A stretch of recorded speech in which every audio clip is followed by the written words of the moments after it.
লখিমপুৰ জিলাৰ জ্যেষ্ঠ নাগৰিক সন্মিলনৰ দ্বিবাৰ্ষিক অধিৱেশন উত্তৰ লখিমপুৰ সদৰ শাখাৰ জ্যেষ্ঠ নাগৰিক সন্মিলনৰ তৃতীয় সংখ্যক দ্বিবাৰ্ষিক অধিৱেশন হল লখিমপুৰ জিলাৰ জ্যেষ্ঠ নাগৰিক সন্মিলনৰ নৱনিৰ্মিত কাৰ্যালয়ৰ চৌহদত বৃহস্পতিবাৰে দিনজোৰা কাৰ্যসূচীৰে অনুষ্ঠিত কৰা হয়। পুৱা পৰিৱেশ নিকাকৰণ, পতাকা উত্তোলন, বন্তি প্ৰজ্বলন, স্মৃতি তৰ্পণ, বৃক্ষৰোপণ কৰাৰ লগতে বিয়লি এখন মুকলি সভা অনুষ্ঠিত কৰা হয়। উত্তৰ লখিমপুৰ সদৰ শাখা জ্যেষ্ঠ নাগৰিক সন্মিলনৰ সভাপতি বৰুণ ফুকনে সভাপতিত্ব কৰা এই মুকলি সভা শুভ উদ্বোধন কৰে জিলা সহকাৰী আয়ুক্ত গৌতম প্ৰিয়ম মহন্তই। অনুষ্ঠানত ভূপেন দলে, লোকেশ্বৰ গগৈ, তিলেশ্বৰ বৰা, দেৱানন্দ শইকীয়া আদি বহুকেইজন গণ্যমান্য ব্যক্তি উপস্থিত থাকে। লখিমপুৰ লাইভ 24 পাছতেই মুকলি সভা আৰম্ভ কৰিলোঁ।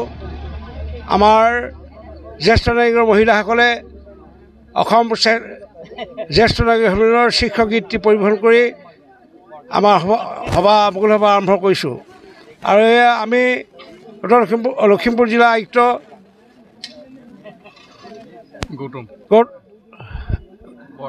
আয়ুক্তক আমি নিমন্ত্ৰণ কৰিছিলোঁ। তেখেতে সভাত উপস্থিত থাকিব নোৱাৰিলে।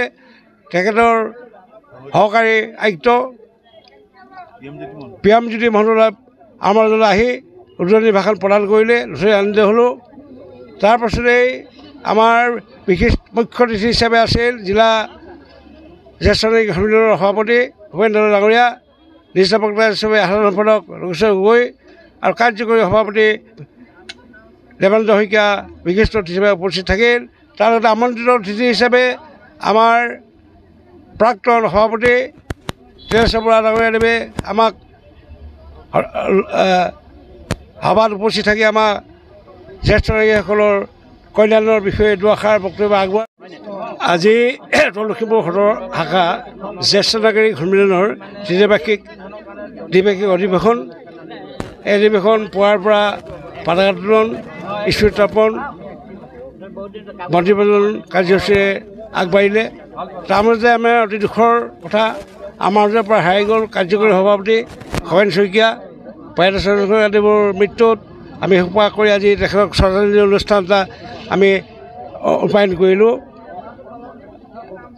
আৰু তাৰ পাছতে আমাৰ প্ৰতিনিধি সভা আৰম্ভ হ'ল। প্ৰতিনিধি সভা উদ্বোধন কৰিলে আমাৰ প্ৰাক্তন সম্পাদক থানেশ্বৰ গগৈ ডাঙৰীয়াদেৱে। আৰু বহুকেইজন বিশিষ্ট ব্যক্তি তথা আজীৱন সদস্য তথা বয়োজ্যেষ্ঠ ব্যক্তিয়ে প্ৰতিনিধি হিচাপে আমাক অংশগ্ৰহণ কৰিলে। অতি আনন্দিত হ'লোঁ। এখন নতুন কমিটি গঠন হ'ল।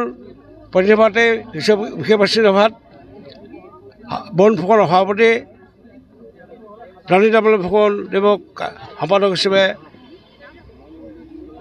নিৰ্বাচিত কৰি একদিনীয়া এখন কমিটি আজি এই বিশেষ সভাতেই গঠন কৰা হ'ল।